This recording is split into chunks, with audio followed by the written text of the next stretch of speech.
Welcome back everybody to the channel. Today is going to be a video that is based on scary games that are coming out early 2017.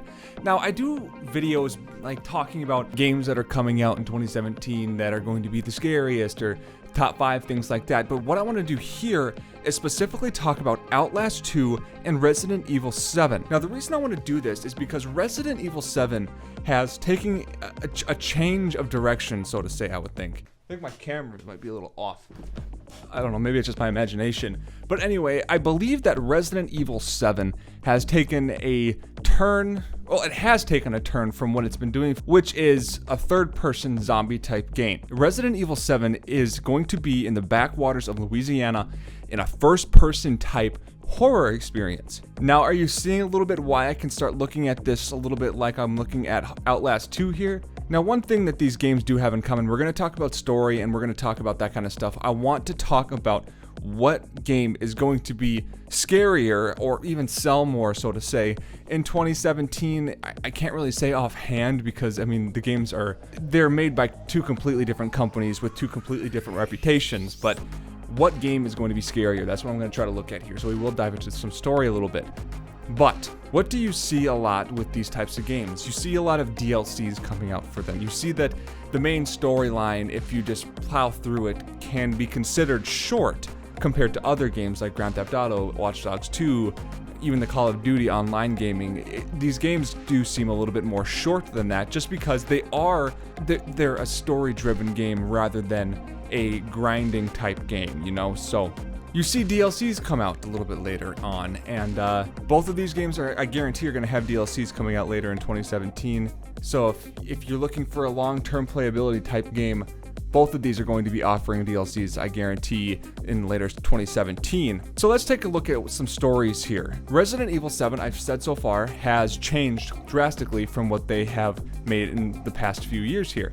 And it's a person type enemy that you're fighting against, and there's limited numbers of them.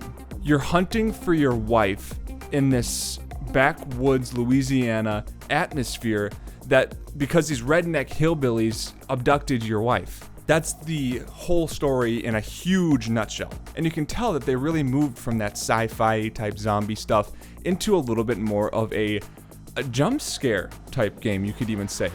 Again, you can probably see where I'm getting this little bit of Outlast in there. Another big thing that really can compare this thing to Outlast is the fact that it's a lot more ducking, running, and hiding rather than fighting, like a lot of the other Resident Evil games have been. Now, like I said, because you're hunting for your wife in this backwoods Louisiana type setting, and because there is a lot of running and hiding that you're going to be doing, you can sense that there's going to be the jump scare atmosphere in this house that you're running through. Now, Resident Evil 7, along with the hiding and the jump scares, is a really, really big puzzle type game. From what I've been reading online, these blogs and these people that have been playing it so far for hours on hours, they say that the game is really, really keen on really, really elaborate puzzles. So if you're one of those people that might get immersed in puzzles, you might get a little bit more laid back during these puzzle type things. That might cause you to be a little bit more startled when these jump scares happen to you, which I guarantee are going to be happening when you're actually in the middle of these puzzles a lot of the time. Outlast 2, they do have puzzles. I'm going to be talking on Outlast 2 here just based on what I've played in the demo of Outlast 2, as well as me just playing through the entire first Outlast. There are puzzles in the game, but the puzzles are a lot more simplistic, so to say, in my mind.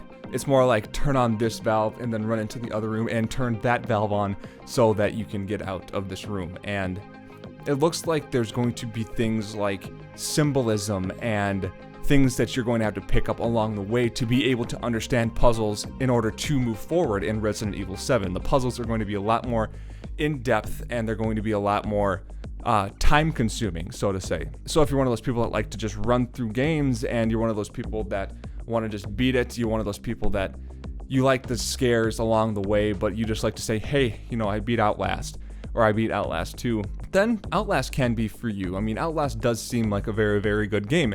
Red Barrels is making millions of dollars on this game before it's released already. in my opinion, Red Barrel's made one of the best games of all time when it comes to the horror genre with Outlast, just because of the way that they have designed it. It's designed with the Unreal Engine 3, and they're modifying it to be able to have you play the way that they want you to play. So you can tell that they are really, really into having you experience what they want you to experience in Outlast and Outlast 2. So when it comes to reputation, even though Resident Evil has been around for a long time, Outlast, this is their second time around when it comes to the first-person running, hiding, puzzle-type horror game. Resident Evil has done this before, but they're moving into it from a different viewpoint than Red Barrel's is with Outlast 2. So let's actually talk about Outlast 2 story. I've kind of been bouncing around it a little bit. You're an investigative journalist along with your wife, and you're going to try to build a story on a murder that happened, and you end up finding yourself in this culty type atmosphere, and you're trying to escape from it, along with your camera and your night vision, which is one of the most key features in any Outlast game, is the night vision camera that you're carrying around with you, filming stuff.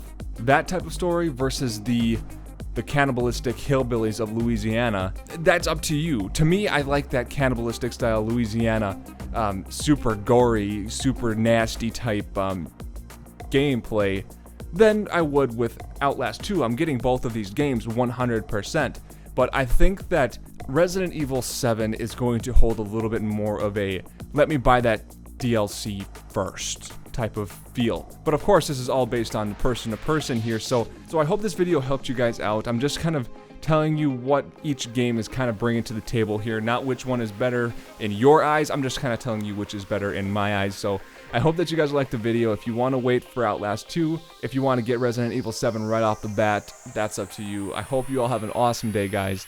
I will see you all later.